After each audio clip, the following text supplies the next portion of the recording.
Well, here's the third one. Learn from a Barnabas. Do you remember what happened? Barnabas comes to Tarsus and says, you need to come to God's doing big stuff in Antioch. They're becoming Christians there. You need to learn the ropes.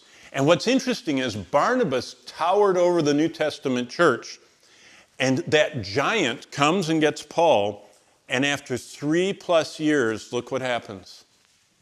Paul finally blooms into the man. You know what I wrote? Learn from a Barnabas. Paul needed to learn from a Barnabas. We all need to learn from people that build into our lives. And everybody needs discipleship. When I was your age, I was like many of you. I wouldn't leave the professors alone. I followed them. I followed them to their offices. I followed them to their books, to their file cabinets. I looked at their Bibles. I sat on the front row of Grace Community Church. I used to go to Chuck's. In fact, on Sunday morning, I'd go to morning service at Grace Community Church, John MacArthur, and I would drive 55 minutes at top speeds to get to First Evangelical Church of Fullerton. I'd go to Swindoll's second service. Now, you don't even know who those people are. Those were men that built into my life. And I ended up, graduating, and Chuck Swindoll handed me my diploma, and I went like this with my Bible. I said, do you remember when you signed my Bible? He said, I don't sign Bibles. And I showed him. I said, you signed mine. I was persistent.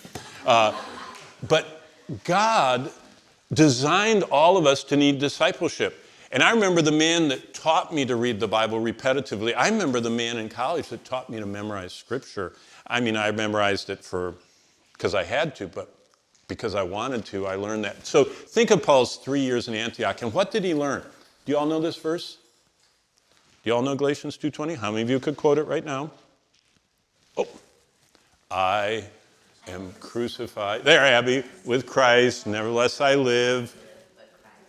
Christ lives in me, and the life which I now live in the flesh, I live by faith in the Son of God. Now listen, here's the ending of the verse. This is Paul's testimony. Who loved me and gave himself for me. That's Paul's testimony. How did Paul get saved? Christ gave himself for me. Okay, learn from a Barnabas. Everybody needs discipleship. If nobody's discipling you, go to them and say, please, I need it. I need to learn from someone further down the road.